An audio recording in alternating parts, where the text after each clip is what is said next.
सार्थ ज्ञानेश्वरी मराठी अनुवाद अध्याय 18वा। हे निष्पापा, आपल्या सेवकांचे संपूर्ण कल्याणरूप असलेल्या कल्याण करणाऱ्या आणि जन्म व म्हातारपण रूपी मेघांच्या फळीचे धूळदान करणाऱ्या वायुरूपी हे श्री गुरुदेवा, तुमचा जय जयकार असो। हे अतिशय सामर्थ्यवान, अहंकारादी अशुभांच्या समुदायांचा ज्याने नायनाट केला आहे, अशा वेदशास्त्ररूपी वृक्षांचे फल असलेल्या व त्या फलाची प्राप्ती करून देणाऱ्या हे श्री गुरुदेवा, तुमचा जय जयकार असो। हे स्वरूपतः पूर्ण असणाऱ्या, विषय वासना दवडलेल्यांचे कैवार येणाऱ्या कालाच्या करामतीसही अंकित करून ठेवलेल्या अंशादी विभागापलीकडील असलेल्या हे श्री गुरुदेवा, तुमचा जय जयकार असो। हे निरुपाधिका, ज्याचे ठिकाणी जोराचा व विपुल आनंद प्रकट आहे, अशा संपूर्ण दोष नेहमीच नाहीसे केलेल्या व सर्वास कारण असलेल्या श्री गुरुदेवा, तुमचा जय जयकार असो। हे स्वयंप्रकाशा, जगद्रूपी ढगाचा गर्भ ज्यात संभवतो अशा आकाशा स्वर्गादी लोकांच्या उत्पत्तीचे आधारभूत खांबच असलेल्या, तसेच संसाराचा फडशा पाडणाऱ्या श्री गुरु, तुमचा जय जयकार असो। हे स्थिर असणाऱ्या, चंचल चित्तास पिऊन पोट मोठे झालेल्या, जगत प्रकट करण्याचा एक सारखा खेळ खेळण्याची आवड असलेल्या श्री गुरुदेवा, तुमचा जय जयकार असो। हे अत्यंत शुद्ध ज्ञानोदयरूपी अरण्यातील हत्ती म्हणजे ज्ञानाभिमान गलित करणारे अशा, तसेच शमदमे करून कामाच्या भयाचा नाश करणाऱ्या दयासागरा श्री गुरुदेवा, तुमचा जय जयकार असो। हे विकारी अशा मदनरूपी सापाच्या घमेंडीचा धुवा उडवणाऱ्या भक्तांच्या प्रेमरूपी घरातील दिवा असणाऱ्या व तापांचा नायनाट करणाऱ्या श्री गुरुदेवा, तुमचा जय जयकार असो। हे अद्वितीय परिपक्व झालेल्या वैराग्यवानाचेच काय ते प्रेम असलेल्या, आपल्या दासांच्या स्वाधीन होऊन बसलेल्या, भजन करण्यास योग्य असलेल्या, मायेच्या ताब्यात न सापडणाऱ्या श्री गुरुदेवा, तुमचा जय जयकार असो। कल्पनारहित अशी ज्याची प्रसिद्धी आहे, अशा परमात्म स्वरूपास देणाऱ्या कल्पवृक्षा, स्वस्वरूप ज्ञानरूपी वृक्षाचे बी वाढण्याची जमीन असलेल्या देवा श्री गुरो, तुमचा जय जयकार असो। हे भेदरहित गुरो, असे तुम्ही पृथक पृथक अनेक विवेचनाच्या द्वारा तुमच्या संबंधाने स्तुती तरी काय करावी। ज्या ज्या विशेषणांनी तुमचे वर्णन करावे, त्या त्या विशेषणांनी दाखवलेले जे जे दृश्य स्वरूप ते तुमचे रूप नाही, हे मी समजतो व म्हणूनच या स्तुतीच्या शब्दांनी वर्णन करण्याची मला शरम वाटते। समुद्र आपली मर्यादा उल्लंघन करत नाही, अशी त्याची प्रसिद्धी आहे, परंतु जोपर्यंत त्याने पूर्ण चंद्र उदयाला आलेला पाहिला नाही, तोपर्यंतच ती प्रसिद्धी खरी असते। महाराज ऐका, चंद्रकांतमणी आपल्या पाजराने पाण्याने चंद्रास आपण होऊन अर्ध वगैरे देत नाही, तर ते अर्ध्याधिक देवविण्याचे काम चंद्रच त्या चंद्रकांतमण्याकडून करवितो। वसंत ऋतूच्या संबंधात झाडांच्या फांद्यास कशी अकस्मात पालवी फुटते हे कळत नाही, परंतु जेव्हा वसंत ऋतू येतो तेव्हा ते पालवी फुटणे थांबून ठेवणे हे झाडाच्याही स्वाधीन नसते। सूर्यविकासिनी कमळाला सूर्यकिरणांचा योग झाला म्हणजे मग कोण संकोचून राहणार, अथवा पाण्याच्या संसर्गात आलेले मीठ आपल्या शरीराला विसरते, विरघळते, त्याप्रमाणे मी तुझे स्मरण करतो तेव्हा मी आपला मीपणा विसरतो। मग जसा तृप्त पुरुष ढेकरेने व्यापला असता त्यास आपली ढेकर आवरून धरता येत नाही। महाराज, मला तुम्ही तसे केले आहे। आपण माझ्या मीपणाचा नाश करून स्तुतीच्या निमित्ताने माझ्या वाचेला वेळ लावले आहे, अथवा एरवी तरी मी शुद्धीवर राहून जेव्हा स्तुती करीन तेव्हाच माझ्या हातून गुण व गुणातीत यांची तुलना केल्यासारखे होईल। आणि महाराज, तुमचे स्वरूप एक रस आहे, मग तुमच्या ठिकाणी गुण व गुणातीत यांची निवड कशी करता येईल हे पहा। मोती अगोदर फोडून मग सांधणे चांगले, किंवा ते आहे तसेच संबंध ठेवणे चांगले। आणि तू बाप आहेस, तूच आई आहेस, अशा वर्णनाने तुझी स्तुती होत नाही, कारण की त्या प्रतिपादनात लेकरू या उपाधीचा विटाळ आहे। महाराज, दुसरी एखादी व्यक्ती दास झाल्याने आलेले परावलंबी स्वामित्व तुमच्या ठिकाणी प्रतिपादण्यात काय अर्थ आहे, असे सापेक्षतेच्या उपाधीने पुष्ट झालेल्या मोठेपणाने तुमचे वर्णन कशाला करू। हे स्वामीन, तू अंतर्बाही एक सारखा व्यापून असणारा आत्मा आहेस, असेही म्हटले असता आत असणारा जो तू त्या तुला बाहेर घालविता असे येईल। म्हणून महाराज, आपण जसे खरोखर आहात तशा आपल्या खऱ्या स्वरूपायोग्य स्तुती करता लागणारी विशेषणे जगामध्ये मला दिसत नाहीत, कारण की मौना वाचून दुसरा दागिना आपण अंगावर घालत नाही। तुमच्या संबंधाने काही न बोलणे ही स्तुती होय, काही न करणे ही पूजा होय, आणि साधकाने आपण जीव व शिव अशा ब्रह्म यापैकी कोणाचाच अभिमान न घेणे हीच तुमची जवळीक होय. तरी पण भ्रमाने बोलून वेडा झालेला मनुष्य जसा बडबडतो त्याप्रमाणे मी तुमचे वर्णन करतो ते हे गुरु माऊली तू सहन कर. आता माझ्या व्याख्यानाच्या विस्तारास यात गीतेतील योग्य भावार्थ आला आहे अशी आपली संमती दाखवणारा मोत्यांच्या अंगठीचा मोर्तब शिक्का करा, कारण त्या योगाने माझे हे बोलणे सज्जनांच्या सभेतील सर्व संतास मान्य होईल. यावर श्री गुरु निवृत्तीनाथ म्हणाले, अशी वारंवार विनंती करू नकोस. अरे सोने होण्याकरता परिसावर लोखंड किती वेळा घासावयास पाहिजे, एकदा घासले की पुरे. तेव्हा ज्ञानदेव विनंती करून म्हणतात, महाराज आपली आज्ञा हा आपला प्रसादच आहे, तर आता आपण व्याख्यानाकडे लक्ष द्यावे. या ओवीपासून 49व्या ओवी अखेर 18व्या अध्यायाचे महत्त्व सांगतात. महाराज गीतारूपी रत्न मंदिराचा हा जो 18वा अध्याय तो अर्थरूपी चिंतामणीचा बनवलेला कळस आहे व सर्व गीतेचे दर्शन घडविणारा 18वा अध्याय हा वाटाण्या आहे. लोकात तरी अशी समजूत आहे की दुरूनच देवळाचा कळस दिसल्याबरोबर त्या देवळातील देवतेची भेटच दर्शनच हस्तगत झाली असे होते. येथेही म्हणजे 18व्या अध्यायाच्या बाबतीतही तसेच आहे, कारण की या एकाच अध्यायाने सर्व गीताशास्त्र पाहिले असे होते. म्हणून याच कारणाकरता श्री व्यासांनी गीतारूपी मंदिरावर 18वा कळस अध्याय हा कळस चढविला असे मी म्हणतो. मंदिर बांधण्यात कळसापलीकडे काही काम उरत नाही असे नव्हे काय, तीच गोष्ट गीता देखील आपल्या समाप्तीने सांगत आहे. व्यास हे स्वभावतः मोठे बुद्धिमान कारागीर, मोठे सूत्रकार होते. त्यांनी वेदरूप रत्नांच्या पर्वतावर असलेल्या उपनिषदर रूपी पठारावर खणावयास आरंभ केला, म्हणजे उपनिषदार्चा विचार करण्यास आरंभ केला. तेव्हा धर्म अर्थ व काम हा त्रिविध पुरुषार्थ रूपी जो पुष्कळसा असार चारा चुरा निघाला त्याचा महाभारत रूपी कोट गीता मंदिरासभोवती केला. या खाणीमध्ये आत्मज्ञानरूपी एक जीवाचा अखंड दगड निघाला. तो चातुर्याने साफसूफ करून त्याचा श्रीकृष्ण अर्जुन संवादरूपी चांगला चिरा तयार केला. निवृत्तीरूपी ओळंबा पाहून सर्व शास्त्रार्थाची पूर्णी घालून व्यासांनी त्या चिऱ्याच्या मांडणीने मोक्षाच्या स्वरूपाचा आकार साधला. अशा तऱ्हेने गीतारूपी मंदिराची उभारणी करीत असताना जमीन शुद्ध करण्यापासून तो 15वा अध्याय संपेपर्यंतचे 15 अध्यायांचे गीतारूपी मंदिर गच्चीपर्यंत पुरे झाले. वरती 16वा अध्याय हा गळ्यावरील डेऱ्याचा आकार होय आणि 17वा अध्याय तोच कळसाच्या बैठकीचा ओटा होय. त्याच्याही वर 18वा अध्याय हाच कोणी एक सहजच उभारलेला कळस होय. त्यावर गीतादिक शास्त्रामुळे व्यास हे ध्वजेचे ठिकाणी लागले, म्हणजे श्री व्यासांनी गीतादिक शास्त्र केले या कीर्तीचा वर ध्वज लागला आहे. म्हणून पहिल्या अध्यायापासून 17व्या अध्यायापर्यंत जे मागील अध्याय आहेत ते वळत्या चढत्या भूमिकेचे आकार असून ते सर्व काम पुरे झाल्याचे 18वा अध्याय आपल्या ठिकाणी दाखवित आहेत. मंदिराचे पुरे झालेले काम कळसाच्या योगाने चोरटे अपुरे राहिले नाही तर पुरे झाले हे उघड होते. त्याप्रमाणे 18वा अध्याय हा कळस असल्यामुळे तो गीतारूपी मंदिराचे काम संपूर्ण झाले असे स्पष्ट दाखवतो. याप्रमाणे कारागीर व्यासांनी गीतारूपी मंदिर मोक्षाकरता तयार करून प्राण्यांचे नाना प्रकारांनी रक्षण केले. कोणी या गीतारूपी मंदिराला आवर्तनरूपी प्रदक्षिणा बाहेरूनच करतात व कोणी श्रवणाच्या निमित्ताने या गीता मंदिराच्या सावलीचा उपभोग घेतात. कित्येक पुरते अवधानरूपी विडा पैसा देऊन गीतारूपी मंदिराच्या अर्थज्ञानरूपी गाभाऱ्यात प्रवेश करतात. ते आत्मज्ञानाने आत्मरूप श्रीहरीची तात्काळ भेट घेतात. परंतु या गीतारूपी मंदिराचे ठिकाणी मोक्षरूपी प्रसाद सर्वांनाही एकसारखाच मिळतो. खऱ्या श्रीमंतांच्या पंक्तीला भोजनात खालच्या वरच्या माणसांना एकच पक्वान्न असते.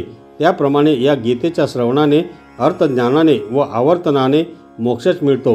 हे वरील मर्म जाणूनच हे गीतारूपी वैष्णव मंदिर आहे व 18वा अध्याय हा कळस आहे असे मी स्पष्ट म्हटले. आता 17व्या अध्यायानंतर 18व्या अध्यायाची उत्पत्ती कशी झाली तो संबंध डोळ्याला दिसेल असे सांगतो. शरीराचे एकत्व न बिघडविता त्याच्यावर स्त्री व पुरुष असे 2 आकार बनवलेले आहेत. हे अर्धनारी नटेश्वराच्या रूपात दिसते. अथवा गंगा यमुना यांचे पाणी ओघाकडे दृष्टी दिली असता वेगवेगळे दिसून येते, परंतु त्या दोन्ही नद्यांचे उदक म्हणजे पाणी या दृष्टीने पाहिले असता एक होऊन दाखवते, एकच आहे असे दिसते. अथवा चंद्रबिंबाच्या ठिकाणी शुक्ल पक्षातील तिथींच्या मानाने प्रत्येक दिवसाला अधिक कला प्राप्त होत असते, परंतु पौर्णिमेच्या दिवशी पाहिले तर जसे चंद्रबिंबाच्या ठिकाणी तितक्यात निरनिराळ्या कलांचे वेगळे थर दिसत नाहीत, त्याप्रमाणे या गीतेत एकापासून एक चरण पृथक केल्याने एका श्लोकाचे 4 चरण झाले. तसेच एका अध्यायात एका श्लोकाहून दुसरा श्लोक निराळा असा तोडल्याने एकाच अध्यायाचे अनेक श्लोक झाले. त्याचप्रमाणे एक अध्याय संपून दुसऱ्या अध्यायास आरंभ केला म्हणून गीतेचे पुष्कळ निरनिराळे अध्याय झाल्यासारखे खरोखर जरी वाटतात, परंतु पदे, श्लोक व अध्याय यांच्या अनेकतेमुळे ग्रंथात प्रतिपादलेल्या सिद्धांताच्या अभिप्रायात अनेकत्व येत नाही. रत्नाच्या हारात अनेक रत्ने असली तरी दोरी जशी एकच असते. पुष्कळ मोती मिळून एक पदरी हार केला असता त्याच ठिकाणी मोती जरी अनेक असली तरी शोभा एकच असते. फुले व फुलांच्या हारांचे पदर मोजता येतील, पण त्यातील सुवास मोजण्याकरता 1-2 अशी बोटे घालता येणार नाहीत. या गीतेतील श्लोक व अध्यायांचे तसेच समजावे. म्हणजे या गीतेत जरी श्लोक व अध्याय वेगवेगळे आहेत तरी त्या सर्वांहून सिद्धांत एकच आहे. या गीतेत 700 श्लोक आहेत व अध्यायांची संख्या 18 आहे, परंतु देवांनी जे सांगितले ते एकच तत्व ज्ञान सांगितले, दुसरे नाही. आणि मीही ती संगती न सोडता ग्रंथाचे विवरण केले आहे व सांप्रत माझे 18व्या अध्यायाचे निरूपण तुम्ही याच धोरणाने ऐका. तर 17व्या अध्यायाच्या शेवट होण्याच्या वेळी शेवटच्या श्लोकात देव असे म्हणाले की तरी ब्रह्मनामाविषयी श्रद्धा सोडून देऊन जितके कर्म करावीत तितके कर्म सर्व व्यर्थ होतात. हे देवाचे बोलणे ऐकून अर्जुना डोलू लागला व मनात म्हणाला, कर्मावर भर असलेल्यास देवांनी कमी प्रतीचे लेखले आहे असे मला वाटते. अज्ञानाने आंधळा झालेला तो दीन कर्मठ वर्ग जर एवढ्या सर्व व्यापक ईश्वराला पाहत नाही तर अशा स्थितीत त्या कर्मठ वर्गाला प्रथम त्याच्या ईश्वराचे एक नाव व त्यावर अवलंबून असलेल्या पुढच्या श्रद्धाधिक गोष्टी कशा करणार. आणि मनुष्याच्या अंतःकरणातून रजोगुण व तमोगुण हे नाहीसे झाल्याशिवाय जी श्रद्धा असते ती कधीच कमी प्रतीची असते. ती ब्रह्मनामाच्या ठिकाणी कशी जडेल. ब्रह्मनामाच्या श्रद्धेशिवाय कर्म करणे हे कसे घातक असते ते अर्जुन सांगतो. मग शस्त्राच्या अग्राला आलिंगन देणे, दोरीवर धावणे अथवा नागिनीबरोबर खेळणे या गोष्टी देखील त्या श्रद्धाविरहित कर्मापुढे घातकपणाच्या बाबतीत हार खातील. ब्रह्मनामावरील श्रद्धेशिवाय कर्मे तशी घातक आहेत. शिवाय त्या कर्माची प्रवृत्ती दुसरे जन्म देण्याकडे असते. एवढे सर्व कुयोग कर्मात असतात. अथवा हे कर्म जर चुकून यथासांग झाले तर ते कर्म करणाराला ज्ञानाचीच योग्यता प्राप्त होते व कर्म नीट झाले नाही तर या कर्मानेच तो कर्म करणारा नरकाच्या घराला जातो. कर्मामध्ये इतक्या पुष्कळ अडचणी आहेत. असे जर आहे तर कर्मठाला मोक्षाकडे जाणे कोठून घडणार. तर आता कर्माचे हे दारिद्र्य नाहीसे हो व सर्व कर्माचा त्याग केला जाओ आणि त्या दोषरहित संन्यासाचा स्वीकार केला जाओ. जेथे कर्मबाधेच्या जन्ममरणाच्या भयाचे मुळीच नाव देखील नसते असे आत्मज्ञान ज्या योगांनी स्वाधीन होईल ते ज्ञानाला बोलावणारे मंत्र आहेत. जे ज्ञान पिकवणारे चांगले शेत आहेत व जे ज्ञानाला आकर्षण करणारे सुताचे दोर आहेत. असे जे 2 संन्यास व त्याग या दोघांचे आचरण करून जग कर्माच्या बंधनातून सुटावे म्हणून आता त्याग व संन्यास याविषयी देवास चांगले स्पष्ट विचारू असे अर्जुनाने मनात म्हणून त्याग व संन्यास यांचे ज्ञान पृथक्वाने व चांगले स्पष्ट करण्याकरता जेव्हा त्याने प्रश्न केला तेव्हा त्या प्रश्नाला उत्तर देण्याकरता म्हणून श्रीकृष्णांनी जे भाषण केले त्यात 18वा अध्याय प्रगट झाला. याप्रमाणे एक उत्पन्न करणारा व त्यापासून दुसरा उत्पन्न होणारा या नात्याने एका अध्यायापासून दुसरा अध्याय उत्पन्न झाला. आता अर्जुनाने जे विचारले ते चांगले ऐका. तरी त्या पंडुराजाच्या मुलाने अर्जुनाने देवाचे बोलणे 17व्या अध्यायात संपलेले पाहिले व तो मनात खिन्न झाला. वास्तविक विचार करून पाहिले तर त्याच्या आत्मज्ञानाच्या सिद्धांताविषयी खरोखर ठाम निश्चय झाला होता, परंतु आता देव स्वस्थ बसतील हे त्याला सहन होईना. वासरू तृप्त झाल्यावर देखील गाय आपल्यापासून दूर जाऊ नये असे त्या वासरास वाटते. एकनिष्ठ प्रीतीचा प्रकार असाच आहे. त्या प्रेमाच्या योगाने आपल्या आवडत्याशी काही कारण नसतानाही बोलावेसे वाटते व ते एकदा पाहिलेले असले तरी पुन्हा डोळे भरून पाहावेसे वाटते. आवडता विषय एकदा उपभोगला तरी त्याचे उपभोगाविषयीची इच्छा त्या भोगाने दुपटीने वाढतच जाते. प्रेमाचा हा प्रकार असा आहे आणि अर्जुन तर प्रेमाचीच मूर्ती आहे म्हणून देवाचे स्तब्ध बसणे त्याच्या मनास बरे वाटेना. आणि एरवी न दिसणारे आपले रूप आरशात पाहता येते, त्याप्रमाणे देणे घेणे, बोलणे वगैरे, ऐकणे वगैरे व्यवहार जिच्या संबंधाने होत नाहीत, ती ब्रह्मवस्तू प्रश्नोत्तराच्या निमित्ताने अनुभवता येते. मग तो संवाद जर बंद पडला तर ब्रह्मवस्तूच्या आनंदाचा अनुभव घेत असताना ते अनुभव घेणे मध्येच बंद पडेल. तेव्हा मग आत्मसुखाच्या भोगाला चटावलेल्या अर्जुनास हे आत्मवस्तूचे भोगणे बंद पडणे कसे सहन होईल?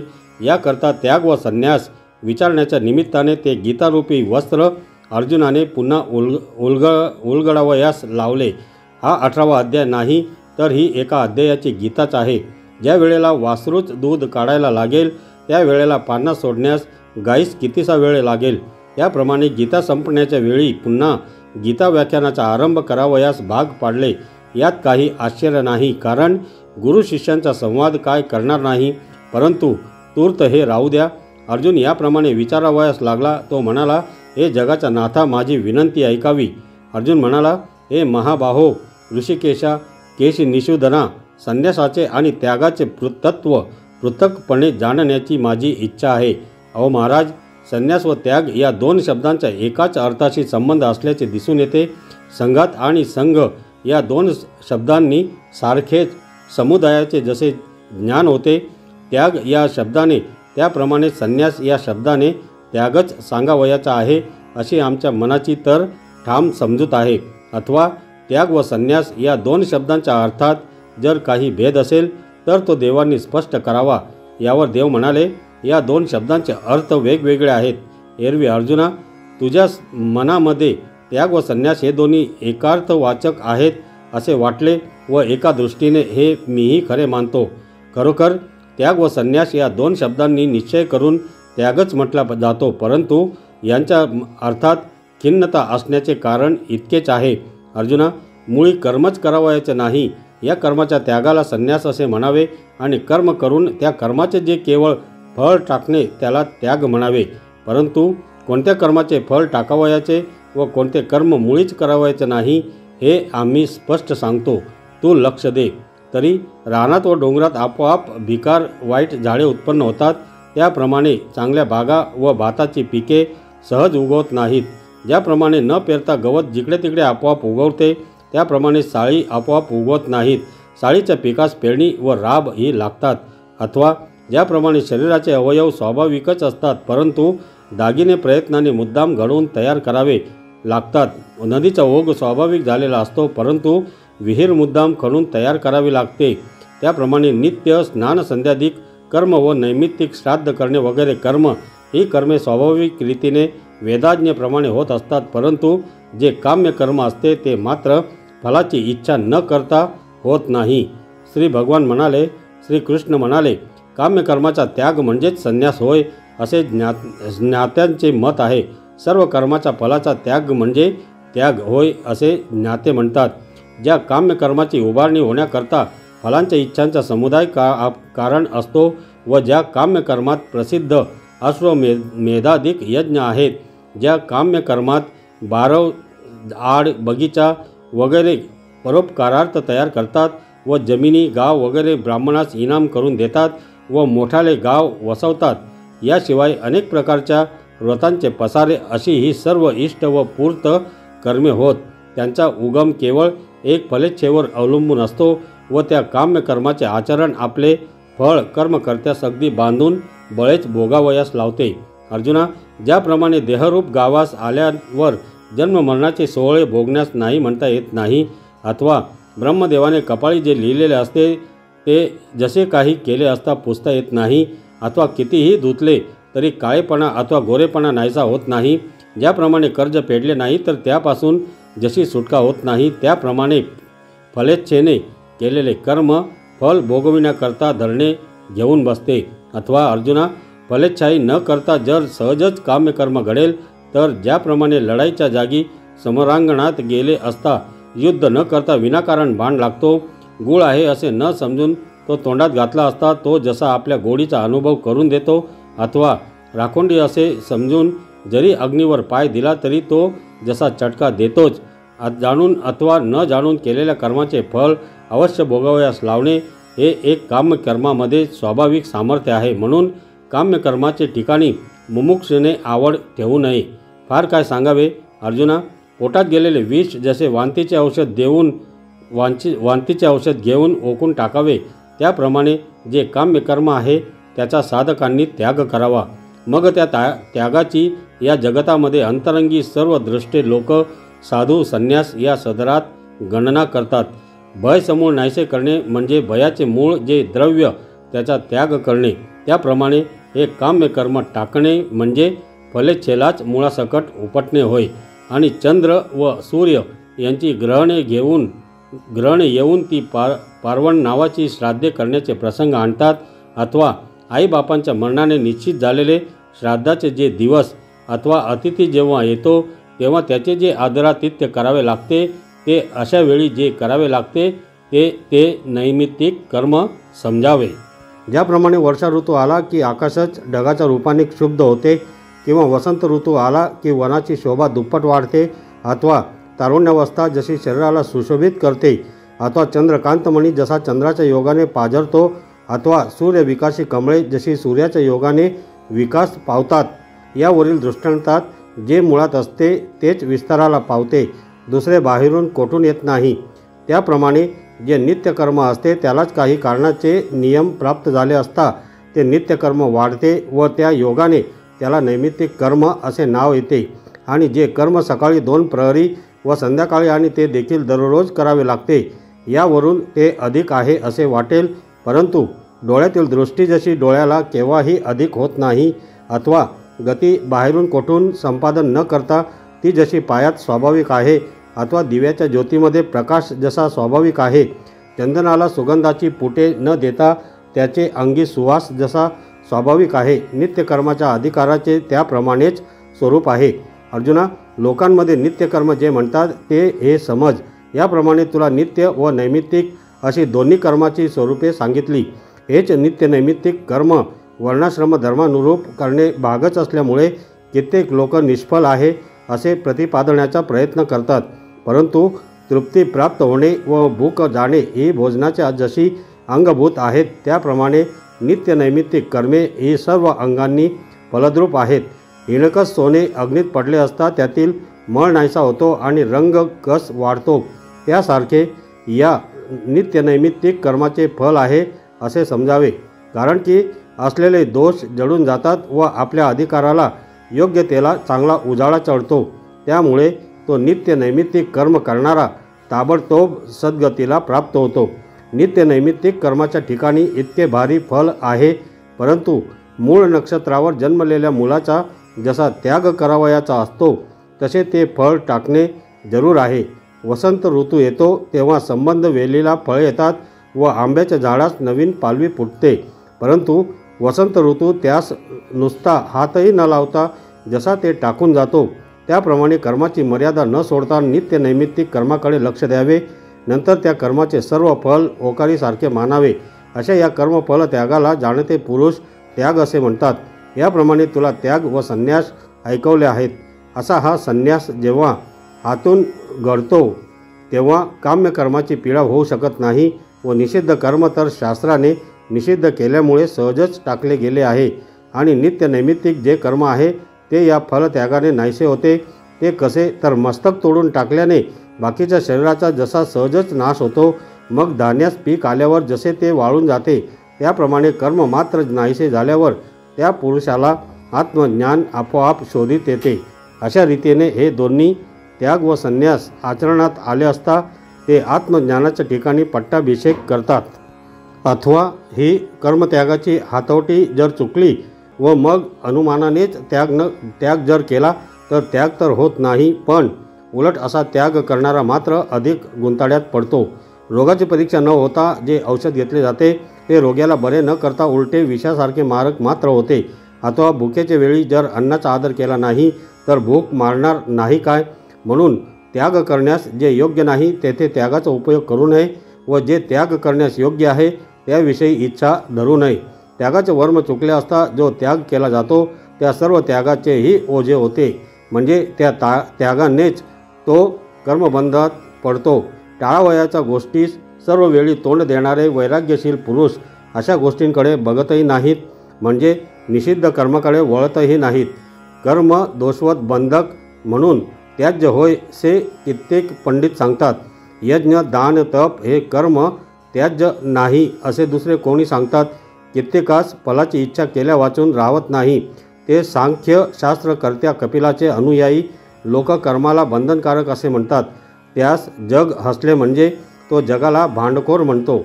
अथवा अर्जुना, जीवेच्या स्वाधीन असलेला रोगी अन्नाला नावे ठेवतो. अथवा रक्तपितीने सडलेला मनुष्य आपल्या शरीरावर न रागावता उलट माशांवर रागावतो. त्याप्रमाणे फलाची इच्छा टाकण्याविषयी असमर्थ असलेले लोक कर्मच वाईट आहे असे म्हणतात व मग ते कर्मच टाकावे असा निर्णय देतात. कित्येक पूर्वमीमांसक असे म्हणतात की यज्ञाधिक कर्मे अवश्य करावीतच, कारण या वाचून शुद्धी घडवून आणणारे दुसरे साधन नाही. मनाची शुद्धता होण्याच्या मार्गात आपण लवकरच विजयी व्हावे असे वाटत असेल तर चित्त शुद्ध करण्याचे कामी समर्थ असणारे जे कर्म ते आचरण करण्याचे कामी आळस करू नये. हिणकस सोने जर शुद्ध करवायचे असेल तर अग्नीला कंटाळता कामा नये. अथवा लोखंडाच्या आरशाला स्वच्छ करण्याकरता पुष्कळ धूळ चुना वगैरे साठवून ठेवावी. अथवा वस्त्रे स्वच्छ असावीत असे जर मनापासून वाटत असेल तर परटाच्या वस्त्रे धुण्याच्या पात्राला घाणेरडे मानून चालणार नाही. त्याप्रमाणे कर्मे त्रास देणारे आहेत म्हणून त्यांचा त्याग करता कामा नये. स्वयंपाकाशिवाय सुंदर अन्नाचा लाभ कसा होईल अशा प्रकारच्या बोलण्याने कित्येक लोक कर्माच्या ठिकाणी बुद्धीस जखडून टाकतात. म्हणजे कर्म करावे असाच बुद्धीचा निश्चय करतात. अशा रीतीने अमेळात पडून राहिला म्हणजे त्यागाविषयी एक असा निश्चय काहीच झाला नाही. तर आता ज्या योगाने हा त्यागासंबंधाचा ठाम निर्णय लागेल तशा प्रकाराने मी सांगतो, तू चांगले लक्ष देऊन ऐक. हे अर्जुना, त्यापैकी त्यागासंबंधाने माझा निर्णय काय आहे ते तू ऐक. हे नरश्रेष्ठा, त्याग 3 प्रकारचा सांगितला आहे. तरी अर्जुना, या कर्मत्यागाच्या बाबतीत त्याग 3 प्रकारचा आहे असे समज. या तिन्ही प्रकारचे चांगले वेगवेगळे वर्णन करून सांगू. त्यागाचे 3 प्रकार जरी पुढे स्पष्ट सांगावयाचे आहेत तरी तूर्त त्यागाच्या तात्पर्यार्थाचे सार एवढे आहे असे समज. जे त्यागाच्या निर्णयाचे तत्त्व मी जो सर्वज्ञ त्या माझ्याही बुद्धीला खरोखर फारच पटते ते त्यागासंबंधीचे ठाम मत अगोदर ऐक. तर संसार बंधनापासून आपल्या सुटकेविषयी सावध राहू असे जो मुमुक्षु म्हणतो त्याला सर्व प्रकाराने हेच करण्यास योग्य आहे.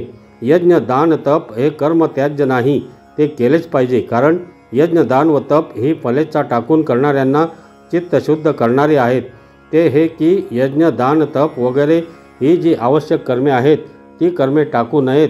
ते कसे तर ज्याप्रमाणे प्रवास करणाऱ्याने पुढे पाऊल टाकणे चालणे सोडू नये.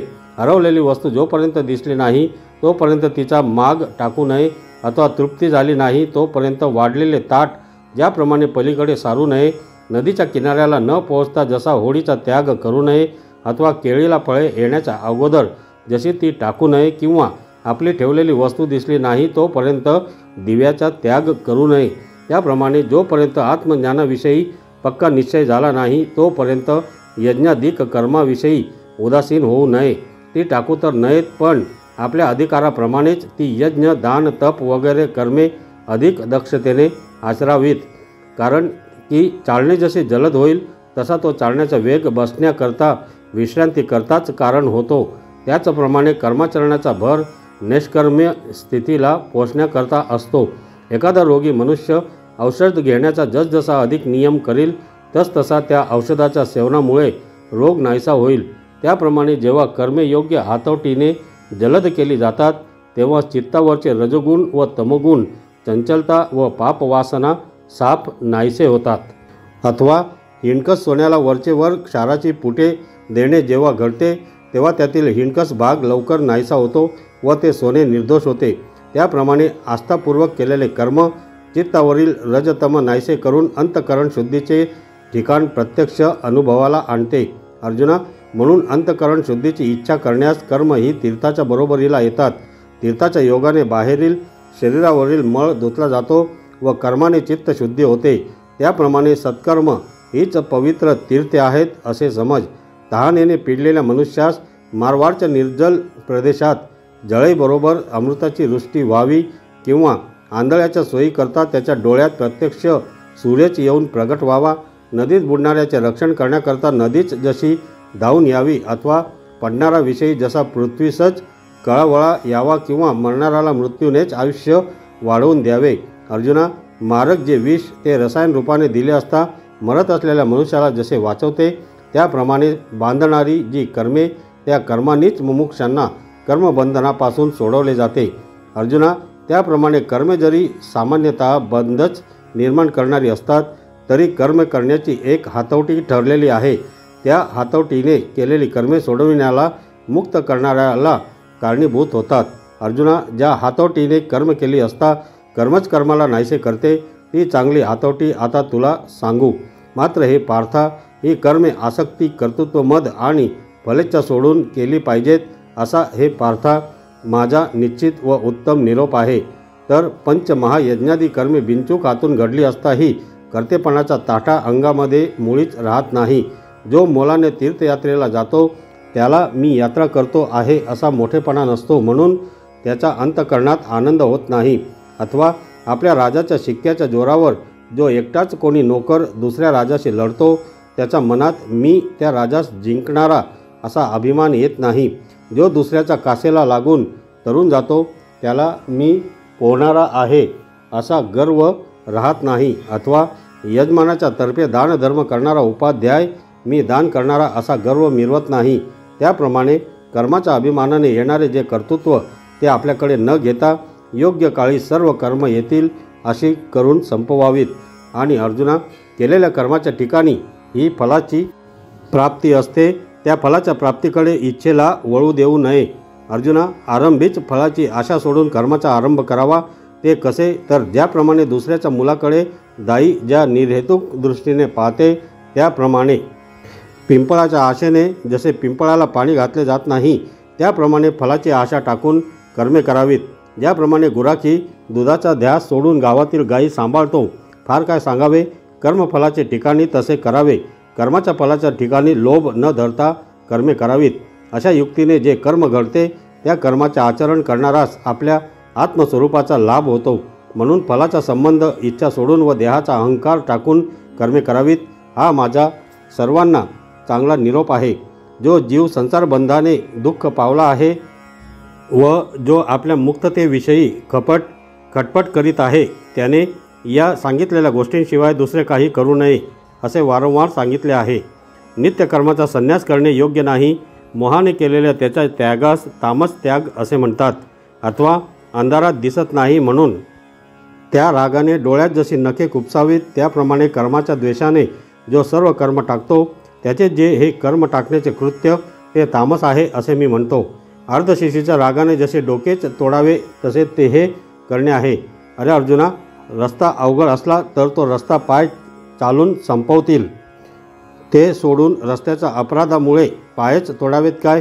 भुकेलेल्या मनुष्याच्या पुढे आलेले अन्न वाटेल तितके जरी ऊन असले तरी बुद्धीने लंघनाचा विचार न करता जसे ते ताटा लाथेने उडवावे त्याप्रमाणे भ्रमाने मस्त झालेला तामसी मनुष्य कर्माचे बंधन कर्म करण्याच्या हातवटीने कर्म करून नाहीसे करावे हे जाणत नाही, तर उलट वर्णाश्रम धर्माप्रमाणे वाट्याला आलेले जे कर्म ते कर्मच टाकतो। परंतु अशा त्या तामस त्यागाचा तू चुकूनही विटाळ होऊ देऊ नये। कर्म दुःखरूप आहे म्हणून त्याच्या शरीर त्रासाच्या भीतीने जो त्याग केला जातो तो राजस त्याग होय। त्या राजस त्याग करणाऱ्यास त्यागाचे फळ मिळत नाही। अथवा आश्रमधर्माप्रमाणे आपला धर्म काय आहे हे तो जाणतो व आपल्यास सांगितलेले कर्तव्यसुद्धा त्याला उमजते, परंतु करण्याच्या त्रासाला कंटाळतो। कारण की कर्माच्या आरंभाची बाजू प्रथम थोडा वेळ कष्टदायक असते। शिदोरी वाहत असताना प्रथम जशी जड वाटते, परंतु कडून लिंब जिभेला जसा कडू लागतो व हिरडा पहिल्यांदा जसा तुरट लागतो त्याप्रमाणे कर्माचा अलीकडचा शेवट आरंभाची बाजू त्रासदायक असतो। गाय स्वरूपतः चांगली असते, परंतु शिंगाचा मारकेपणाचा दोष तीत आहेच। शेवंती सुवासिक फलाच्या दृष्टीने उत्तम, परंतु तिलाही काट्यांच्या फांद्यांची अडचण आहेच। भोजनाचे सुख चांगले खरे, परंतु स्वयंपाकाच्या दगदगीमुळे तेही कष्टसाध्यच होते। त्याप्रमाणे कर्म आरंभालाच अतिशय त्रासदायक असते, म्हणून तेच वारंवार करताना तो श्रम मानतो। वास्तविक पाहता शास्त्राने कर्म करावयास सांगितले आहे म्हणून तो कर्म करण्यास आरंभ करतो, परंतु त्या कर्माने त्यास क्लेशात घातले तर जसा अग्नीने पोळलेला मनुष्य अग्नीला टाकून देतो त्याप्रमाणे आरंभलेले ही कर्म तो मध्येच टाकतो। तो म्हणतो, देहासारखी वस्तू फार विशेष भाग्याने प्राप्त झाली आहे, तर मग पाप्यासारखा कर्माधिकांचा क्षीण का करू? केलेले कर्म काही फल देईल, परंतु तसले उदार मला नको। सांप्रत हातात असलेले उपलब्ध उत्तम भोग भोगावेत हेच बरे नाही काय? वीरश्रेष्ठ अर्जुना, अशा रीतीने तो शरीरास कष्ट होतील या भयाने कर्म टाकतो। हे पहा, तो राजस त्याग होय। वास्तविक विचार करून पाहिले तर राजस त्यागातही कर्मत्याग होतो, परंतु त्यामुळे खऱ्या त्यागाचे फल प्राप्त होत नाही। अथवा पाण्यात बुडून ज्याचे प्राण गेले ते अर्धोदकात समाधिस्थ झाले असे म्हणू नये, तर त्याचा तो मृत्यू वाईट प्रकरणातच जमा होतो। त्याप्रमाणे देहावर लोभ ठेवल्याने त्याच्या हातून ती कष्टकारक कर्मे होत नाहीत। तो त्यावर पाणी सोडतो, तो कर्मे टाकतो, परंतु या त्याच्या त्यागाने त्यास वास्तविक खऱ्या त्यागाचे फळ मिळत नाही। फार काय सांगावे, आत्मजनाचा जेव्हा उदय होतो तेव्हा ज्याप्रमाणे प्रातःकाळ झाला की तो नक्षत्रांना नाहीसे करतो, त्याप्रमाणे अर्जुना सर्व क्रिया आपल्या कारणासह अज्ञानासह नाहीशा होतात। त्या कर्मत्यागाला जे मोक्षफळ येते ते मोक्षफळ अज्ञानी त्याग करणाऱ्याला राजस त्यागाला मिळत नाही, म्हणून तो राजस त्याग होय। तो खरा त्याग आहे असे मानू नका, तर कोणत्या त्यागाने ते मोक्षफळ घरात घुसते आपण होऊन मिळते हेही प्रसंगानुसार येथे सांगण्यात येईल। हे अर्जुना, कर्तव्य म्हणून जे नित्यकर्म आसक्ती कर्तृत्व मद सोडून आणि फलाकांक्षा सोडून केले जाते त्याला सात्विक त्याग असे म्हणतात। तरी आपल्या वर्णाश्रम धर्मानुसार जे कर्म स्वाभाविक रीतीने आपल्या वाट्याला आले असेल ते कर्म शास्त्राचा मान ठेवणे हाच कोणी अलंकार तो त्या कर्मावर चढवून शास्त्राला मान देऊन यथासांग आचरतो, परंतु हे कर्म मी करतो असे कर्तृत्वाचे स्मरणही मनातून टाकतो व त्याचप्रमाणे फलेच्छेवरही तो पाणी सोडतो। अर्जुना, आईच्या सांगण्याची हेळसांड केली अगर तिची विषयोपभोगासाठी इच्छा केली तर त्या दोन्ही गोष्टी मुलाच्या अधपताला कारणीभूत होतात। तरी या दोन्ही गोष्टी आई संबंधाने टाकाव्यात आणि मग ती केवळ आई म्हणून तिची सेवा करावी। एरवी गायीचे एक मुख अपवित्र म्हणून सगळी गायच टाकावी का? आपल्या आवडत्या फळात साल व आठोळी बी ही दोन्ही असार आहेत, तेव्हा या दोन असार गोष्ट करता सर्व फळाचा त्याग कोण करील काय? त्याप्रमाणे कर्तेपणाचा अहंकार व कर्मफलाची लालसा या दोहोंचेच नाव कर्मबंध आहे। तर ज्याप्रमाणे बाप लेकी संबंधाने विषय वासना टाकून तिचे संगोपन केवळ कर्तव्य म्हणून करण्यास दुःखी होत नाही, त्याप्रमाणे तो कर्तृत्व मद व फलास्वाद टाकून केवळ कर्तव्य म्हणून विहित कर्म करतो व म्हणून दुःखी होत नाही। ज्याला मोक्षरूपी मोठे फल येते तो हा त्यागरूपी श्रेष्ठ वृक्ष आहे व अर्जुना, सात्विक त्याग अशी जगात याचीच प्रसिद्धी आहे। जसे बीजच जाळून झाडाला निर्वेश करावे त्याप्रमाणे ज्याने फळ टाकून कर्म टाकले आहे त्या परिसाला लोखंड लागता क्षणीच जशी त्याची गंज व काळेपणा ही जातात, त्याप्रमाणे चित्तावरील रजोगुण व तमोगुण हे दोन्ही या सात्विक कर्मत्यागाने नाहीसे होतात। मग त्या शुद्ध सत्वगुणाने आत्मज्ञानाचे डोळे उघडतात, तेव्हा मृगजलाची अवस्था संध्याकाळी जशी होते ते कोठेच दिसेनासे होते। असे आकाश एवढे मोठे चोहीकडे असूनही ते कोणीकडेच दिसत नाही।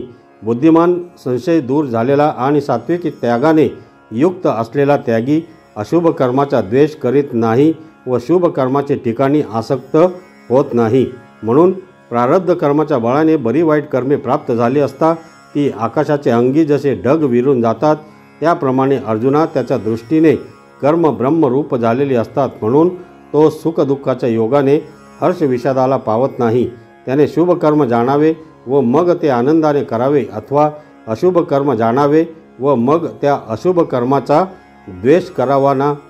तर जागे झाल्यावर स्वप्नातील सुखदुःखे ही दोन्ही जशी मिथ्याच असतात, त्याप्रमाणे अशा या शुभाशुभ कर्माविषयी त्यांच्या ठिकाणी कोणतीच शंका भ्रांती नसते। म्हणून अर्जुना, ज्या त्यागात कर्म व कर्ता या द्वैत भावाची वार्ता देखील कानावर येत नाही त्याला सात्विक त्याग असे म्हणतात। अर्जुना, अशा रीतीने कर्म टाकली असता ती पूर्णपणे टाकली जातात व त्याहून अन्य रीतीने टाकली असता ती अधिक बांधतात। पूर्णपणे त्याग करणे देहधार्य शक्य नाही, परंतु जो कर्मफलाचा त्याग करतो त्याला त्यागी असे म्हणतात. आणि अर्जुना, देहाची मूर्तीच होऊन जे कर्म करण्याला कंटाळा करतात ते केवळ अज्ञानी होत. मातीचा त्याग करून मडके काय करील, वस्त्र तंतूचा त्याग कसा करील, त्याचप्रमाणे अग्नीच्या अंगी अग्निपणा असून तो उष्णतेला कसा कंटाळेल, अथवा तो दिवा प्रकाशाचा द्वेष करू शकेल काय. हिंग जरी घाणीला कंटाळला तरी सुवासिकपणा कोठून आणील, पाणी ओलेपणा सोडून कसे राहील. त्याचप्रमाणे हा विहित कर्माचा त्याग करणारा जोपर्यंत शरीराच्या आकाराने व्यवहार करीत आहे तोपर्यंत कर्मत्यागाचे वेळ तरी काय कामाचे. आपण आपल्या कपाळाला गंध लावलेले असते म्हणून ते वेडेवाकडे असले तर वारंवार पुसता येते, परंतु कपाळाचं जर मूळचे वाकडे असेल तर ते वाकडे कपाळ काढून दुसरे नीट बसवता येईल काय. त्याप्रमाणे शास्त्राने सांगितलेले कर्म आपण स्वीकारलेले असते म्हणून ते टाकले तर टाकता येते, परंतु शरीराच्या रूपाने कर्मच अवतरले आहे तेव्हा ते कर्म टाकता येईल काय. जे स्वाभाविक कर्म श्वासोश्वासाच्या रूपाने निजल्यावर देखील होत असते व ज्या स्वाभाविक कर्माचा होण्याचा प्रकार काही न करण्यात सारखा चालू असतो, अशा रीतीने या शरीराच्या निमित्ताने संपूर्ण कर्मच जीवाच्या मागे लागले आहे. ते इतके की जिवंत असताना अथवा मेल्यावरही बंद पडत नाही. या विहित कर्माला टाकण्याचा या जगात एकच प्रकार आहे. ऐक, तो हा की विहित कर्म करीत असताना त्याच्या फलाशेच्या ताब्यात जाऊ नये. कर्माचे फळ ईश्वराच्या ठिकाणी अर्पण झाले असता त्याच्या प्रसादाने आत्मज्ञान प्रगट होते व त्यावेळी ज्याप्रमाणे दोरीच्या ज्ञानाने सर्पाचा भ्रम नाहीसा होतो त्याप्रमाणे त्या आत्मज्ञानाने अज्ञानासह कर्माचा नाश होतो. अर्जुना, असा जेव्हा कर्माचा त्याग केला जातो तेव्हाच त्याग केला असे होते. म्हणून जगामध्ये जो या प्रकाराने कर्म करणारा असेल त्याला आम्ही त्यागी मानू. याहून इतर त्याग म्हणजे रोग्याला मूर्छा आली असता रोगी विसावा घेतो असे म्हणण्यासारखे आहे. त्याप्रमाणे एका कर्माचे ठिकाणी दुःख झाले असता तो दुसऱ्या कर्मात विसावा घेण्यास पाहतो. हे त्याचे करणे म्हणजे जसा दांडक्याचा मार बुक्क्यांच्या मारावर घालवावा तसे आहे. परंतु आता हे जास्त बोलणे राहू दे. ज्याने कर्मफलाचा त्याग करून कर्मच निष्कर्म स्थितीला नेले तोच त्रैलोक्यात खरा त्यागी होय. जे त्यागी नसतात त्यांना मरण पावल्यावर अनिष्ट नरकादी, इष्ट स्वर्गादी अथवा मित्र मनुष्य लोकादी असे 3 प्रकारचे कर्मफल मिळते. पण जे ज्ञानप्रधान संन्यासी आहेत त्यांना ते कर्मफल कधीच बाधू शकत नाही.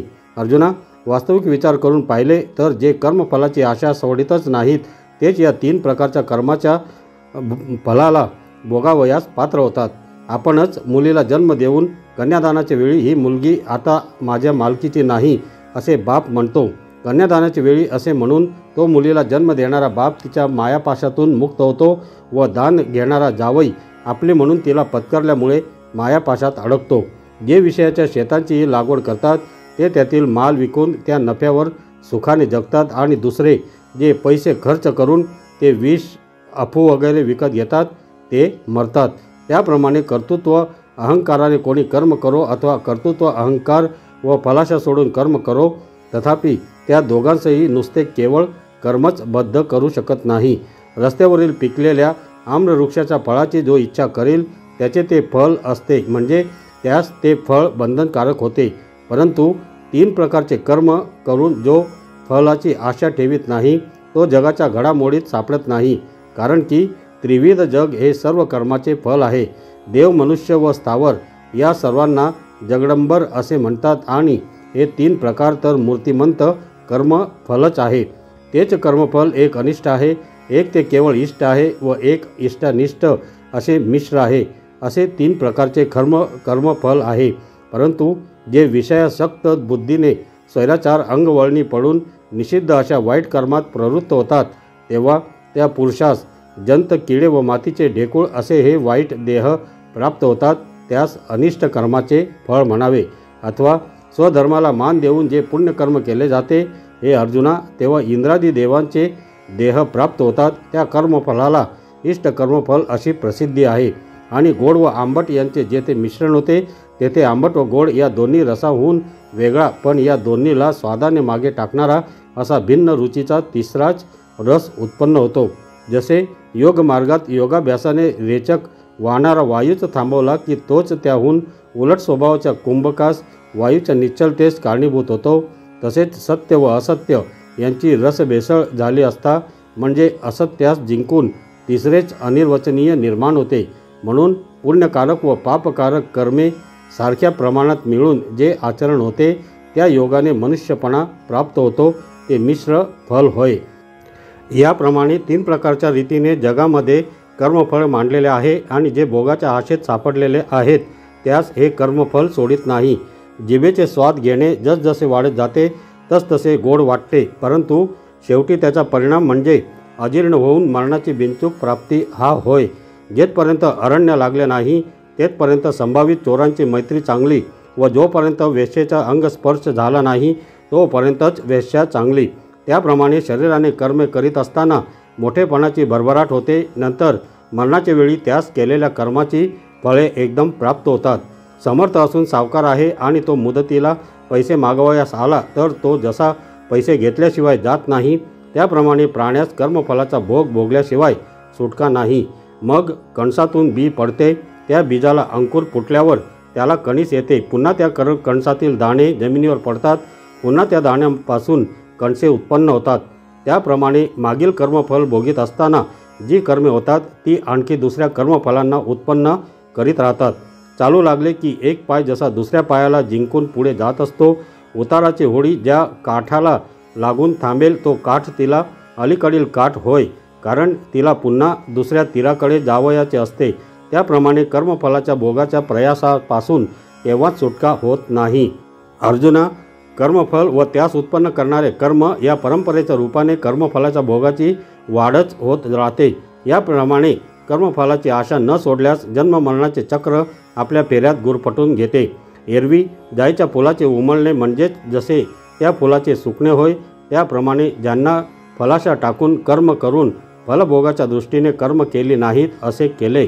बियाचे धान्य जेव्हा पोटगीस खर्च होते तेव्हा वाढणारा शेतकीचा उदीम नाश पावतो.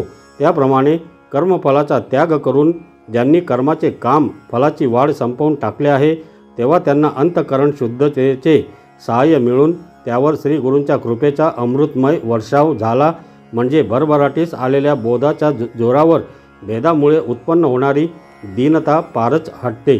जगताची प्रतीती होण्याच्या निमित्ताने जे 3 प्रकारच्या कर्माचे फळ स्फुरते ते त्यावेळी नाहीसे होते. त्यावेळी स्वाभाविकपणेच भोगता व भोग्य हे सर्व प्रकार पार तेथे मावळलेले असतात. हे वीरश्रेष्ठ अर्जुना, ज्यांना हा ज्ञानप्रधान संन्यास कर्मत्याग साधला ते कर्मफल भोगाच्या जन्ममरणाच्या त्रासापासून मुक्त झाले आणि त्या कर्मत्यागाने खरोखर आत्मस्वरूपाच्या ठिकाणी जेव्हा दृष्टी वृत्ती पोहोचते तेव्हा कर्म हे एक असे आहे अशी दृष्टी शिल्लक राहते काय? म्हणजे तेव्हा कर्म म्हणून काही एक निराळे आहे असे कोठे दिसते? भिंत पडून गेल्यावर भिंतीवर काढलेल्या चित्रांची केवळ माती होते, अथवा रात्र उजाडल्यावर काळोख राहतो काय? जेव्हा शरीराचा आकारच उभा नसतो तेव्हा सावली कशाची शोभेल? आरशा वाचून मुख प्रतिबिंबित कोठे होईल बरे? झोपेचा ठाव ठिकाणा नाहीसा झाल्यावर स्वप्नांचा प्रसंग कोठला? मग ते स्वप्न खरे अथवा खोटे आहे असे कोण म्हणेल? त्याप्रमाणे ज्ञानप्रधान संन्यासाने जर अज्ञानालाच जगणे शक्य होत नाही तर मग त्या अज्ञानाचे कार्य जे कर्म ते कोणी करावे किंवा सोडावे? म्हणून असे पहा की या ज्ञानप्रधान संन्यासामध्ये कर्माची गोष्ट केली जाईल काय? परंतु जेव्हा अज्ञान आपल्या देहात असते, जेव्हा कर्तेपणाच्या जोरावर आत्मा बऱ्या वाईट कर्मात प्रवृत्त होतो व जेव्हा वृत्ती द्वैताच्या राज्यावर स्थित झालेली असते, मर्मज्ञ अर्जुना, त्यावेळेलाही पूर्व दिशा आणि पश्चिम दिशा यामध्ये जसा अतिशय वेगळेपणा असतो तसाच आत्मा आणि कर्म यामध्ये अतिशय वेगळेपणा असतो. अथवा आकाश आणि ढग, सूर्य आणि मृगजळ, पृथ्वी व वायू यात जसा वेगळेपणा आहे. नदीचे पाणी अंगावर घेऊन खडक दगड जसा नदीमध्येच असतो, परंतु नदी व दगड यामध्ये अतिशय फरक असतो हे तुला ठाऊक आहे. पाण्याच्या अगदी जवळ गोंडाळ असे ना का, परंतु गोंडाळ हे पाण्याहून केव्हाही वेगळेच आहे. दिव्याच्या संगतीला असल्यामुळे त्या दिव्यातील काजळीला दिवा म्हणता येईल काय? चंद्राच्या ठिकाणी जरी कलंक असलेला दिसतो तरी तो चंद्राशी एकरूप नाही व दृष्टी आणि डोळा चर्मगोलक यामध्ये जसा फरक आहे, अथवा वाटेने जाणारा नदीचे पात्र आणि त्यात पात्रात वाहणारे पाणी आरसा व आरशात पाहणारा यामध्ये जितका विलक्षण फरक आहे अर्जुना, तितक्या मनाने आत्म्याहून कर्म वेगळे आहे. परंतु अज्ञानामुळे आत्म्याच्या ठिकाणी कर्म भासते ते खरोखर असे आहे. कमलिनी आपल्या प्रफुल्लित होण्याने सूर्याचा उदय झाल्याचे सुचवते व परागातील सुगंध भुंग्यांकडून भोगविते. कमलिनीकडून त्या क्रिया झालेल्या दिसतात, परंतु ती तर आपल्याकडून काही न करता सरोवरात स्तब्धच असते. ते सर्व सूर्यच करतो आणि त्याचे कर्तृत्व मात्र कमलिनीच्या ठिकाणी दिसून येते. पुन्हा पुन्हा तुला असे सांगतो की त्याप्रमाणे आत्म्याच्या ठिकाणी दिसणाऱ्या क्रिया या वस्तुतः दुसऱ्या कारणांकडूनच घडून येतात. ती कारणे 5 आहेत. त्यांचे स्वरूप तुला सांगतो. हे अर्जुना, सर्व कर्माच्या सिद्धीला आवश्यक अशी ही 5 कारणे सांख्य सिद्धांतामध्ये सांगितलेली आहेत. ती तू माझ्याकडून ऐक. आणि कर्माची ती 5 कारणे तूही कदाचित जाणत असशील, कारण की शास्त्रे हात वर करून उघडपणाने ती कारणे सांगतात. वेदरूपी राजाच्या राजधानीत असलेल्या वेदांत सांख्यरूपी मंदिरात व्याख्यानरूप नौबतीच्या आवाजाने ती कारणे गाजत आहेत. ते असे की जगामध्ये सर्व कर्माची सिद्धी होण्याकरता ही 5 कारणे कारण आहेत. या कारणांच्या ठिकाणी आत्मराजास अयोग्य रीतीने घालू नये. अर्जुना, अशा वर्णनाच्या दवंडीने ती कारणे प्रसिद्धीला आली, म्हणून ती कारणे तुझ्या कानावर असू देत. तू ऐकून ठेव. आणि मी श्रीकृष्ण ज्ञानरत्न तुझ्या स्वाधीन असताना दुसऱ्याकडून ऐकावे असे संकट तरी कशाला? आरसा पुढे मांडला असताना आपले सौंदर्य पाहण्याकरता लोकांच्या डोळ्यांना कशाला किंमत द्यावी? भक्त ज्या भावनेने जेथे राहील त्या भावनेप्रमाणे मी तेथे तसा होत जातो. असा जो मी तो आज तुझ्या पूर्ण स्वाधीन झालो आहे. प्रेमाच्या भराने असे बोलत असता देव भानावर राहिले नाहीत व इकडे याच वेळी आनंदामुळे अर्जुनाचेही देहभान नाहीसे होऊ लागले. चंद्रकांत मण्याच्या डोंगरावर चांदण्याचा भर पडला असता तो पाजळून जसे सरोवर व्हावयास लागते, त्याप्रमाणे सुख आणि सुखाचा अनुभव अशा द्वैत भावाची भिंत मोडून अर्जुनाच्या आकाराने जेव्हा केवळ सुखच झाले, तेव्हा श्रीकृष्ण सर्वशक्तिमान म्हणून ते देहभानावर आले व मग आनंदात विरणाऱ्या अर्जुनाची मनापासून कीव केली. त्यास देहभानावर आणण्याची खटपट केली. अर्जुना एवढे मोठे प्रस्थ, पण तो आपल्या विस्तृत ज्ञानासह बुडत होता. एवढे आनंदाला भरते आले होते. त्यातून त्यास बाहेर काढून नंतर देव म्हणतात, अरे अर्जुना, तू चांगला शुद्धीवर ये. तेव्हा अर्जुनाने श्वास सोडून मस्तक डोलावले, देहभानावर आला. अर्जुन म्हणतो, हे प्रभो, तू जाणतोस की तुझ्याहून वेगळा देह धारण करून तुझ्या शरीराची संगती करण्याला कंटाळलेला मी मूळ ऐक्याला येऊ पाहत होतो. त्या माझीही लोभाने जर तुझी उत्कट इच्छा पुरवीत आहात, तर मग माझ्या सुखाशी योग होण्यास मध्येच जीवदशा ही आडकाठी का घालीत आहात? तेव्हा श्रीकृष्ण म्हणाले, वा वा, तुझे आमचे मूळचे ऐक्य आहे हे तुला अजून माहीत नाही काय? वेड्या चंद्राचा व चांदण्याचा कधी वियोग आहे काय? आणि हा एकतेचा अभिप्राय तुला बोलून दाखवण्याला आम्हाला भय वाटते, कारण आवडीचे कोणी रुसल्याने जसे प्रेम अधिक बळकट होते, तसे हे तुमच्या व आमच्या मधील प्रेम आहे. अशा प्रसंगी जोपर्यंत एकमेकांच्या आत्मस्वरूपाशी वेगळेपणा आहे, तोपर्यंतच तुझे आमचे जगणे शक्य आहे. म्हणजे मी देव तुला उपदेश करणारा व तू भक्त उपदेश ऐकणारा, अशा द्वैत भावाने असणे शक्य आहे. म्हणून याविषयीचे परमार्थतः ऐक्याविषयीचे बोलणे राहू दे. अर्जुना, मग आत्म्याहून सर्व कर्म वेगळे आहे हे आता आपण कसे बोलत होतो? त्यावेळी अर्जुन म्हणाला, देवांनी माझ्या मनात असलेला जो चांगला विषय तोच सांगण्यास स्वाभाविकपणे सुरुवात केली आहे. सर्व कर्माचे बीज कारण जी 5 कारणे ती तुला मी सांगेन अशी आपण प्रतिज्ञा केली. आणि कर्माच्या कारणाशी आत्म्याचा काही एक संबंध नाही हे जे तू बोललास तो माझा आवडीचा विषय मला सांग. या अर्जुनाच्या बोलण्यावर विश्वाचे मालक जे श्रीकृष्ण ते मोठ्या समाधानाने म्हणाले, या गोष्टीविषयी हट्ट धरून बसेल असा माणूस कोठे मिळणार आहे? तर अर्जुना, तुला ते खरोखर सोप्या भाषेत सांगण्यात येईल, परंतु या प्रेमाचे तुला कर्जदार व्हावे लागेल. तेव्हा अर्जुन म्हणाला, देवा, आपण मागे बोललात ते सर्व विसरलात वाटते. अहो महाराज, या गोष्टीत अजून आपण मी तूपणा ठेवलातच की? तेव्हा श्रीकृष्ण म्हणाले, असे आहे काय? तर मी जे सांगेन म्हणून म्हणालो ते आता अवधानाचा चांगला विस्तार करून ऐका. तर अर्जुना, खरोखरच सर्व कर्माची उभारणी या 5 कारणांनी आत्मस्वरूपाच्या बाहेर होते आणि त्या ज्या 5 कारणांच्या समुदायाकडून कर्मास सुरुवात होते तीच कारणे हेतू असल्यामुळे ते हेतूही उघड 5 आहेत। या कारणाहून वेगळा जो आत्मा तो अलिप्त असून कर्माच्या उत्पत्तीचे निमित्त कारण अथवा उपादान कारण तो होत नाही, अथवा तो स्वतः कर्म पार पाडण्याचे कामी सहाय्य करत नाही। ज्याप्रमाणे रात्र आणि दिवस यांचा संबंध नसूनही ती आकाशात उत्पन्न होतात, त्याप्रमाणे आत्म्याच्या ठिकाणी शुभ अथवा अशुभ प्रकारची कर्मे संबंधाशिवाय उत्पन्न होतात। पाणी, उष्णता व वाफ यांचा वायूशी संबंध आला असता आकाशात ढगांची उत्पत्ती होते, पण आकाशाला तर त्या ढगांच्या उत्पत्तीची खबरही नसते। अनेक लाकडांनी होडी तयार होते व ती होडी नावाड्याकडून पुढे ढकलली जाते आणि वाऱ्याकडून चालवली जाते। हा सर्व व्यवहार पाण्यात होतो, पण पाणी त्या सर्व व्यवहाराला केवळ आधारभूत असते। अथवा पृथ्वी एखाद्या चिखलाच्या गोळ्याच्या रूपाने खर्ची पडून ज्या चाकावर तो गोळा टाकला त्या चाकाला दंडाने फिरवले असता ते चाक फिरत राहते व त्यातून मडके तयार होते, आणि त्या चिखलाच्या गोळ्याचे मडके बनविण्यात एक आधाराशिवाय पृथ्वीचे काय खर्च होते विचार कर बरे। हेही राहू दे, सूर्याच्या उदयाने लोकांचे व्यवहार होत असताना सूर्याकडे कोणत्या कामाचे प्रत्यक्ष कर्तृत्व आले, त्याप्रमाणे हे 5 हेतू एकत्र आल्यावर या 5च कारणांकडून कर्मरूपी वेलीची लावणी केली जाते। आत्मा त्या कारणाहून व क्रियेहून निराळा आहे। आता ज्याप्रमाणे मोती तंतोतंत वजन करून घ्यावीत, त्याप्रमाणे ही 5 कारण आता तुला निरनिराळी खुलासेवार बारकाईने सांगतो।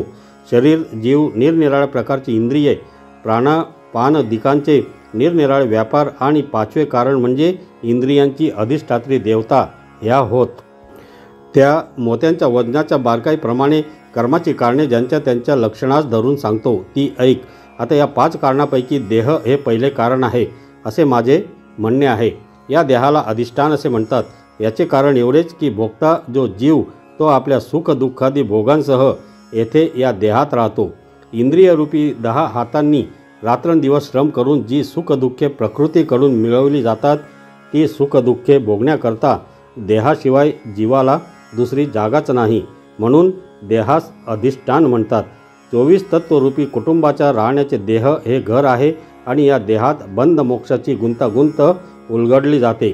फार काय सांगावे अर्जुना, जागृती, स्वप्न व सुषुप्ती या तिन्ही अवस्थांना हा देह आधार आहे, म्हणून या देहाला अधिष्ठान हेच नाव आहे। आणि कर्माचे दुसरे कारण कर्ता हे समजावे। ज्या कर्त्याला जीवाला चैतन्याचे प्रतिबिंब असे म्हणतात। आकाशच पाण्याची वृष्टी करते, त्या पाण्याचे खाली पृथ्वीवर डबके बनते, मग आकाश त्या डबक्यात प्रतिबिंबित होऊन ज्याप्रमाणे त्या डबक्याच्या आकाराचे होते, अथवा अतिशय निद्रेच्या भराने राजा आपण आपल्याला स्मरत नाही, मग त्याला आपण दरिद्र आहोत असे स्वप्न पडते, तेव्हा तो स्वप्नातील भिकारीपणात तद्रूप होतो। त्याप्रमाणे आपल्या स्वरूपाची आठवण न राहिल्याने चैतन्यच देहाच्या आकाराने भासून मी देह आहे असे मानावयास लागते। अर्जुना, अशी चैतन्याने आपली विपरीत समजूत करून घेतली म्हणजे त्याला जीव असे म्हणतात। त्या आभासरूपी जीवाने देहाबरोबर सर्व गोष्टींविषयी शपथपूर्वक करामदार केला आहे। प्रकृती जी कर्मे करते ती कर्मे मी केली असे जीव भ्रमाने म्हणतो, म्हणूनच जीवास कर्ता असे म्हणतात। मग ज्याप्रमाणे एकच दृष्टी पापण्या वाचून केसातून बाहेर पडली असता ती अखंड असते, परंतु चौरीच्या केसांप्रमाणे चिरलेली वाटते। घरात असणाऱ्या दिव्याचा एकच प्रकाश निरनिराळ्या झरोक्यातून बाहेर पडला म्हणजे ज्याप्रमाणे अनेक प्रकाश आहेत असे भासते, त्याप्रमाणे बुद्धीचे ज्ञान या वेगवेगळ्या श्रोत्रादी इंद्रियांच्या द्वारा वेगवेगळे होऊन इंद्रियांच्या आकाराने बाहेर पसरते। हे अर्जुना, ती निरनिराळी ज्ञानेंद्रिय या कर्माचे तिसरे कारण आहे असे समज। तर मंडळी, पुढील भागासाठी पुढील व्हिडिओ नक्की ऐका। धन्यवाद।